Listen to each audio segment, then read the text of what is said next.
everyone, welcome to The Secrets of My Success. I am joined by Dr. Vijay Patel. Now, many people might not have heard of him, actually, because, we hear about Elon Musk and Richard Branson, but we don't often hear about the entrepreneurs started with absolutely nothing, came as immigrants to an alien country and have built up their business into hundreds of millions. So Vijay, as I mentioned, it's about the secrets of my success.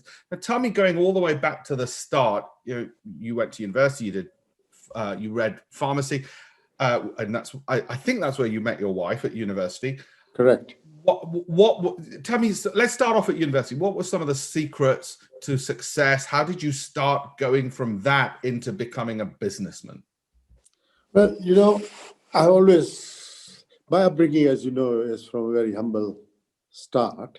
And therefore, basically, that's an incredible cracker for you to get on in life and distance yourself from that. And even as a child, I was always wanted to be in business for myself, because at a very young age, Alpesh, I had worked out that the best cars, the best buildings, the best bungalows, even in the village or the town where I was brought up in Africa, was owned by the business community. And I said, there are doctors, engineers, engine drivers, and they all live in apartments. So there must be something good about business. And that was at a very young age. And I thought, I will be in business because I would like all the nice things, nice cars, this, that, and the other. But that was just a child, 8, 10 years old, thinking like that. But when I did pharmacy, I realized that I was joining a business that was not only a profession, it could be a very, very nice business. And I had a place to do medicine, dentistry, because, I had parental pressure from my mom. I only had a mom. My dad had died when I was very young. And to be in a medical profession and purely to please mom, I said, okay, I'll try and do medicine. But, it wasn't me or dentistry. And I said, look, by being in pharmacy, I can be in business for myself and also be a professional that will please mom. And that's how I went to School of Pharmacy. So would it be fair to say, one element was that you did have a strategy. It wasn't that you hadn't thought it through. You had thought through, this gives me options. There is something I really want. And you'd thought far ahead. But how far ahead had you thought? How did that planning begin when you were at university? Was it 10 years ahead, 20 years ahead? No, this pharmacy course is only 3 years, but that's a formative part of your life, isn't it? A boy goes into university, comes out a man. And then I had the passion to go into business. And, a penniless guy went thumping a lift on the motorway from Leicester to London to start work. But always wanted to do it. So, it came from within that I wanted to be successful. I wanted to build a business. And it's something that's within you. It's not, I definitely did not say, oh, well, I'll see what life brings. No, that wasn't me. I wanted to be somewhere in life, meaning I wanted to be in business. So that was a tick. Then I was totally dedicated and focused on reaching my goal. How am I going to start my first pharmacy? And that was the first 2 years of my career. Save enough money to go and open up your first pharmacy. How did you save the money? How did you save it? I worked very hard. I would work absolutely every hour that I was given. I would be locum pharmacy. And then my wife, who was also a pharmacist, we joined our savings for the whole 18 months, 2 years of our life. And then we put in a deposit for our first pharmacy. Do you think that model could be done again today? Where people can say, because obviously a lot of people say, look, nowadays, borrowing money is so difficult. Banks are more risk averse. Do you think that avenue, your strategy, could be replicated even today? 100%. In fact, the opportunity presented today to borrow money are much, much better. For me, I was refused a bank loan from Barclays, Westminster Bank, you name it. Every bank in England. I'd been to a high street, presented my plan, and they say, you know what, you haven't got enough equity, you haven't got any experience, so sorry, come back. Now, how can a guy who has just got 3,000 or 4,000 pounds wanting to start a business have experience and large amount of deposit? And I didn't. An uncle of mine guaranteed the money to start the business. And I told this to the chief executive of Barclays once. And I said, you know what? This was something wrong about you guys. As soon as I was successful, you guys came running to me and couldn't do enough for me. Why didn't you give me a leg up to start with? And he says, please, Vijay, I promise you there are so many opportunities for startups, and they've actually got departments in banks now to help the startups. Yeah, I mean, you're absolutely right. It has changed, and they've learned, I think, from the experiences of people like you who've then gone back to them and said, listen, guys, you've been messing up. You need to change. So you're right. They've got the incubators. And it's really inspiring to hear that you did get rejected. It wasn't just, rich parents and here's loads of money. And you had so many rejections, and you pursued that. Now, you mentioned passion. Tell me some of the hardest times. Obviously, everybody loves to hear about the successes, and we'll come to that. How you sold for hundreds of millions the business from zero. Mini Glaxo, you've been called as well. But tell me about the hardest times. What's the secret to getting through the toughest times? Well, you know what? There was no certainty about getting the loan. And that sucked. Because I said, look, there's so much opportunity I see in building a business. Because the business I wanted to open was a small pharmacy run by a Welshman who was really just starting. But initially I found that when I finally purchased that business, having been given a loan from an uncle, was that people initially ignored, they actually went to the opposition, or they didn't come to my pharmacy. And then some ladies, very nice ladies, very genteel ladies in a village in Essex, they saw the nice side of me. They said, the guy's perfectly all right. He's young. He's very attentive, very helpful. Well, we should give a chance. And you know what? That was the beginning. And within a year, I had doubled my business. And then there were 3 pharmacies near me. Within 2 years, they all closed down. Because, they saw that this guy was on fire. He can do anything for us. I was doing like what the little Indian did, actually. It's, anytime you want to, I live above. If you're in an emergency at night, you need milk powder for the baby, just knock on my door. Deliver medicine, all sorts. I want to delve into those 2 points, because often they're very, very much brushed over by people looking at these things, and they don't appreciate the importance. Service. You had that culture of service, so you outcompeted everyone else. The other thing was likability. I mean, you said, they said you were really nice, so they said, let's give them a chance. Let's not underestimate that. That likability, that ability to get along, as opposed to, say, a chip on your shoulder where you say, hey, I'm entitled. You weren't demanding things. Not at all. In fact, Alpesh, I knew the name of every customer, client, and the family, and the children. I had made a point. So, Mrs. Smith, Mr. Brown, how are you? How is the boy? How is your husband? Your granddad okay? That's it. And you know what? I made that my business. And I genuinely meant it, because, they were also my clients, and I used to know them. And, I think they saw that, and what? He's a nice guy. And my business just shot up. And 3 pharmacies around me within a couple of miles of. Well, I went from 1 to 5 pharmacies within 5 years. Right. And then, so tell me about this growth path now. Let's take it to the scaling. And that's a real problem people have, because as you'll know, not just from the Indian community in Britain, but globally, and this is going to go out worldwide, people can get to a certain stage, and then scaling becomes really difficult for them. What were some of your secrets to scaling big? One thing, once you are successful, you got that confidence, haven't you? I was successful in one business, I can replicate it in second. You're successful in second, so third and fourth and fifth comes easier and easier. And the most important thing are your banks. Once they see you are a successful person, they want to associate with you and lend you money. So lending and borrowing money came easier, much easier. So that was a very big thing. Then, we had this formula whereby whatever business we bought, we transformed it into 100% service-oriented business, working hours extended, and same ethos that I had with my first pharmacy was extended to all mine. And that, there is no magic, no science, was there?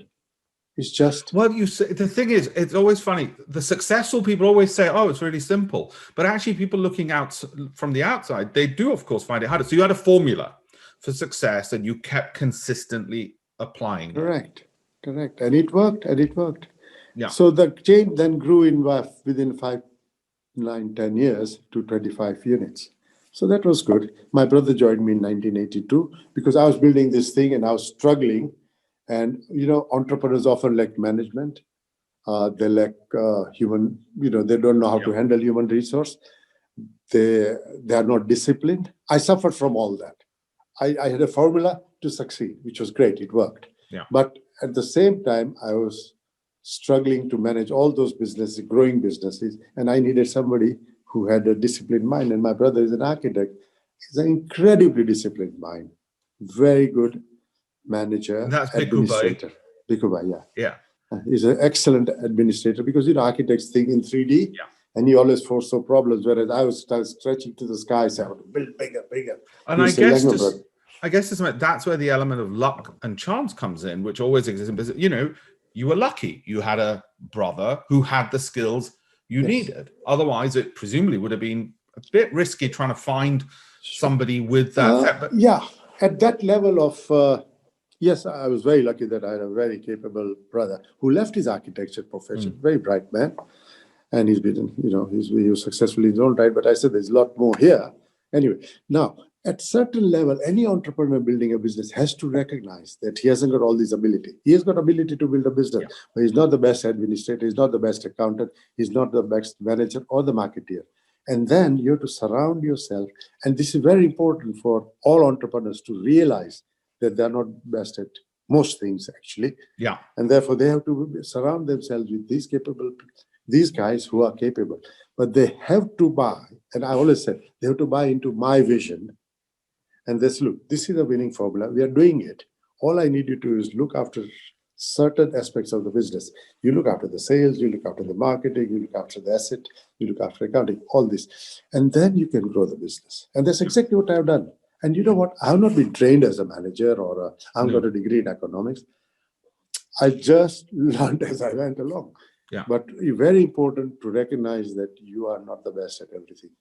In fact, you are worse at most things than others who have single task or relatively closed, what do you call it? A closed area of business to work in, And that takes humility. I mean, people associate entrepreneurs with ego, but actually it takes humility and a lot of self-reflection to say, actually, I want people who are better than me to be doing these things. On the flip side, how hard has it been to fire people when you realize actually they're not as good as I thought they'd be? Alpesh, I'll tell you one thing. I made a lot of mistakes in recruiting. And you are absolutely spot that very well. Time and again, that does happen. In fact, regularly, you have tremendous, well-presented guys, very elegant, well-dressed. They do a fantastic presentation, and then you find there's not that much of a depth in this person. And what we have done now, and we used to, is we go to a recruiting agency, they would put 3 or 4 candidates in front of us. The board would recruit them. I would interview them. And I would be a part of that. And finally, we make our mind on 2 guys and say, right, these are the 2 finalists. So then I had the privilege of having a cup of tea with the chief exec, we used to call it. Cup of tea with him. And then, you know what? A completely innocent conversation. You're about to join us. Cup of tea and biscuit. And then I would put in a couple of red herrings in that question. And I would be able to judge whether there was any depth in the person or not. In that conversation, that would be my... And, generally, we weed it out. Yeah. But still, having said that, we used to make mistakes. And, we'd have to be very honest. And with the first 3 months, look, culturally, perhaps you won't fit in this environment. And, just let them go. And these are, as I said, the reason it's called Secrets of My Success is I think these things aren't often as realized by people as they should be. Now, you'll know, I work with the Department for International Trade.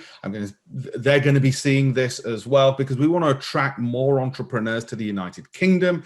There's all the benefits that you've had by being a business in the UK. Speaking to that global entrepreneur audience, what messages would you give them, given your success as an entrepreneur in Britain? What's your message to those who might be sitting there in India or China or wherever else in the world thinking, hey, should I set up my company in the United Kingdom? What's your message to them? If you are an entrepreneur and you have single-minded wanting to succeed, Britain is a brilliant country. The banks are good. I have no idea what banks are in foreign countries, but abroad. But I always done banking here with international banks. But the environment is incredible. If you have a good idea, if you present yourself and then deliver, then deliver what you say year on year, sky's the limit. I don't think successful entrepreneurs will tell you that they have had a go at several businesses, but the ones that have succeeded very well, and the ones that didn't, you let them go. Yeah, that's one thing you have to learn. I've made more mistakes, Alpesh, than you probably had dinner. You're much too young. And I'm not ashamed to say that, because unless you cut your losses and move, you're digging a hole. Yeah. So culturally, we said, right, that's a mistake. Let it go before it's too late. And I can tell you that's so inspiring and relieving to hear that. And I know it'll be for the audience watching this. Now, you then grew the business, but then you sold. And now in your own right, you're an investor. Tell me about the decision to sell and were there secrets of making sure you got a good valuation? Because obviously we've got entrepreneurs listening to this and they'll want to know about getting great valuations. And that transition to becoming an investor yourself. What are some of the secrets to making sure you make good investments? We have transited from one retail outlet to a fully fledged pharma. And I don't know if you know, I have divested 2 companies. Yeah, you right. know about one, and then I divested another. Because I know about Waymade. Yeah, that was one. Then MD Pharm is the 2. Right. And then Atlas Pharma, which we divested last year. And so if you put that together, I've sold my business to the tune of £1 billion. What started as one outlet with £2,000 capital in Leon Sea. So that was fair going, but that's the work I have done all my life. So as time goes, you become a far more sophisticated business. You learn. We went from retail to distribution to sales and marketing, and then manufacturing, and then development. And we did all this. I've done the whole 9 yards of pharma, except original research, which is beyond me, because that takes billions. Yeah. And I didn't ever reach that size. Perhaps my children will. But that's where. And so having learned all this, there's a lot of knowledge in my organization about how to build a pharma business. Yeah. And now it's very sophisticated because we use all the modern amenities that actually make a successful pharma. And as an investor, how's that transition been? So now and don't forget the secrets of getting those valuations when you exited. Yes, again, you employ clever people around you, and then you have advisors, consultants who work out what your business is worth, how you present it in its best light, how to dress the young lady before the wedding, kind of stuff, but with total honesty and integrity. You do not do this without honesty, and you parade it. And I think you'll find that there are people. When there is a business that's successful, there are a lot of takers. Yeah. And we have both my businesses I have sold to PE houses. And they generally, as you know more about it than I do, they are financial engineers who put several businesses together, build up the value. And that's exactly what has happened. The business we sold, $600 million near the very first one, was then sold for £2.3 billion. So I sold it for £370 million, and they built it up and sold it for £2.3 billion. I had rolled over some funds in there. So it's been a very successful thing. Now, the second business, they are working at it, and let's see what happens. But you have to have a business that is profitable, net cash flows generated. Otherwise, PE houses are not interested. Yeah. And you should have a pipeline. That's the future. So if you got all these nice, healthy margins, net cash flows, pipeline, I think you got a sellable business. Yeah. And you did something, as you said, you did something very clever. Again, you've slipped it in there, but I think it's worth drawing out, is that you still had rights over future earnings after it was sold. So essentially an earn-out, which private equity firms like mine are very interested in, because we want to make sure that you still got skin in the game and we can call on you to help. And also, you know what? You want to enjoy the future growth. Yeah, exactly. Well, it's great for you. Yeah, and it reduces the risk from our side of things. Now, how have you? again, you let go of your baby, as it were, your businesses. You've gone into new businesses. What's been the secret for that transition so that you can be content looking back and saying, well, yeah, I'm going to let it go? Because a lot of people, they can't let their businesses go. No. How have you managed that? Yes. Don't forget, Alpesh, I'm 70. No, you're not. Listen, you keep saying that, but we know you're about 45. Mentally, I may be a little younger, but the next generation, my sons are in the business now. In fact, my son is the CEO of the pharma business that we sold, and they are building that very nicely. So we'll see what happens in that. But to actually go from building businesses to becoming an investor is a big jump. Yeah. And your mind has to settle. And now I'm getting used to the fact that I'm not actually running a pharma business as such, though we have got a small generic business. And, because I'm a chemist, I enjoy doing that, small. But that could be something nice in time to come. And that will continue. So I always have a day's work to do in there. And I do actually spend time there building that up. But that's very small right now. But then, small. I always build businesses. And the most successful businesses I've built are from zero. Yeah. But anyway, to change a mindset from running a business to become an investor is huge. Yeah. I must say now all our investments are done through Waymaid Capital. Yeah. So that is our investment arm. And we are invested in pharma, of course, real estate, which is the second big part of it. Then PE. So, well, you know all about that. But what we do is... Well, I'm going to swap. You go into private equity. I'm going to go do a pharmaceutical career. I think I'm going to go take a degree in pharmacy. Alpesh, you'll make a go of anything because you got this up here with amazing stuff you do on this side and all this. I follow that and I sort of get lost following some of the things you're saying.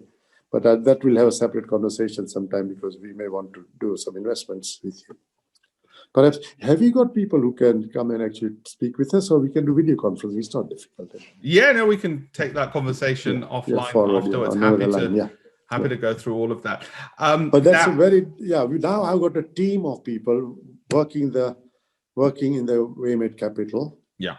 And we are advisors for real estate. And that's quite a big portfolio for us. It's the second largest portfolio, so to the tune of $500 million.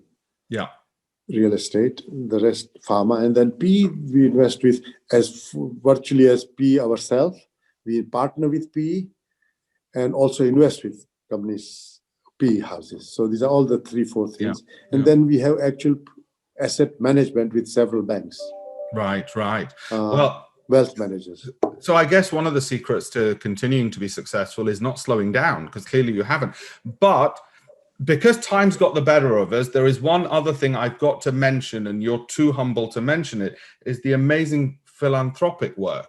And if I may say so, that's really the mark of success, that you, from my home village in Karamsad in India, all the way to in the United Kingdom, what you've done for it was De Montfort, wasn't it? In the massive, the massive building named after you, and the facilities, the huge donation there, but also the hospital, the state-of-the-art hospital in my hometown, which my parents were lucky enough to be there at the inauguration. I don't know, they're honored as being present. I was so flattered that you'd invited them, and I have to say, it is a state-of-the-art hospital. Let me tell you something. It has been made the COVID hospital for our part of the world. Wow. Because, and I've just sent them £100,000 because they ran out of PPE. Right. But that is the center for COVID treatment. Wow. For all of this population. I don't know, we've got about 5 million people, it says, or whatever. I mean, and look at that. That's got to be the real mark of success. You're saving lives. And we left that part out, because obviously this is what pharmaceuticals are about. And we know this more than ever now. You're saving lives. And through your work in Britain and De Montfort, you're educating the next generation of lifesavers and entrepreneurs. Yes, indeed. And that's my theme. All my life I've preached. I'm an entrepreneur. As you know, I was Entrepreneur of the Year in UK, won several awards. My theme is you can be anything you like, provided you are singular-minded, not scared of failing, trying again, and have deadlines to meet, and you work at those, And that should be the mark of a successful man. Any entrepreneur who's built a business will tell you that he has failed several times, but the focus is still there to succeed at the end of it. Dr. Vijay Patel, on that very inspiring note, thank you so very much. We could have gone on a lot longer. I think a lot of people will be inspired by your story and look into it in more detail and use it as a basis to build their own businesses. Thank you very much for all your perspectives. Thank you. And thank you for taking the time to do this with us today. Thank you. It's a pleasure. Thanks, Alpesh. Thank you. Ciao.